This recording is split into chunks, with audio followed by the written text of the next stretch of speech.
Joining us now is another legend in Irish country music. They don't get much bigger than this guy, I can tell you. It's Hugo Duncan, of course. Hugo Duncan, an absolute legend. Hugo, when did you first become involved in country music? Well, I would have said, even at school, I loved country music.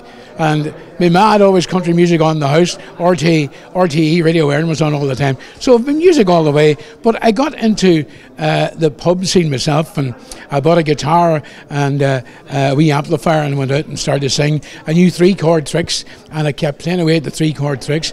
And I still do it in some residential homes in different places. I go out and sing away. But then I was very lucky I got, in the end of the 60s, I got offered a job with the Melody Aces, and they were a great band down in the 60s. And then I moved on to the Tall Men in 1971, and we were very lucky. We had, at the end of 71, 72, we had a #1 hit with Dear God, and it started to take off from there, and I was very lucky. I just love doing what I'm doing. I love singing and I love making people smile. And of course another legend, sadly no longer with us, he was part of your band for a long time, was P.O. McCann, the great P.O. McCann. P.O. McCann taught me, he said to me one day, he says, Duncan, he says, I taught you all you know, but I didn't teach you all that I know. But he was always good like that. And he was a man who had I remember one day we were standing down, we were playing in the ballroom in Parnell Square, and we were playing, and the place was packed. And he came to me, I think it was the National, you called it, in Parnell Square, and the place was jammed, and over on one side was all showbiz people, and on the other side was all the people that paid in to get into the van. And P.A. came to me, he says, do you see when you finish here now, forget about that crowd over there, them music people, you stick with the people that come in here to see you. And I always got good advice from him. Yeah, and, of course, very important. He knew all the stuff, and I was always very lucky, I got good advice.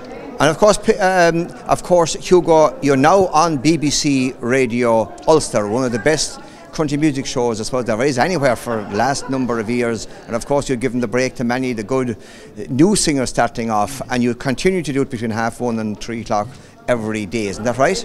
It is right. I got the job on the 5th of October 1998 for 6 months.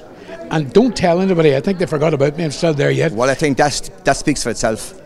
So it's going well, and we're getting a good feedback from the public. And it's just a bit of me chatting, a bit of fun and crack and banter, and there's no airs or graces about it. And you like it, yeah?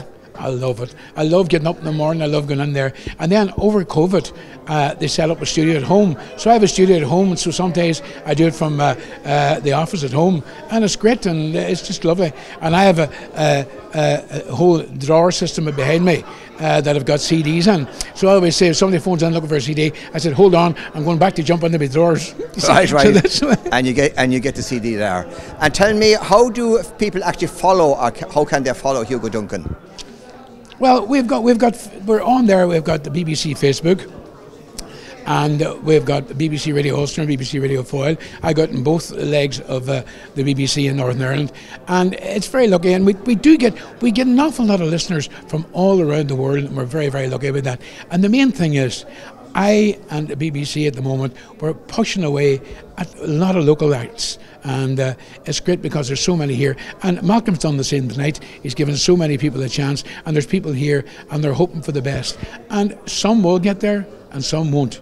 But it's always worth a try. Well, as I said at the very beginning there, in fairness, you've given everybody, the new and the established, plenty of airtime, and there's never a problem once you're asked to do something, and hope you actually do it. So that's the great thing, and all the young people appreciate that. Hugh, thank you very much for all you do, because I have spoke to you now in Orsta Nucleron and different places. You're down there and you're in promoting everybody, and you've done so much for the music scene. And when you're in there and you're doing so much for people, some people take it for granted, but don't take it for granted, because he does a lot of work, and I know you have a big show coming up yourself shortly. That's right, 26th of March over in the 26th of March. That's right. That's my birthday. That's it. Well, sure, you might come over and we'll give you an award for your contribution to Irish country music. Well, I will if I'm invited, yes. Absolutely invited. Hugo, thank you for joining us, and continued success to you. Thank you, Hugh. God bless you.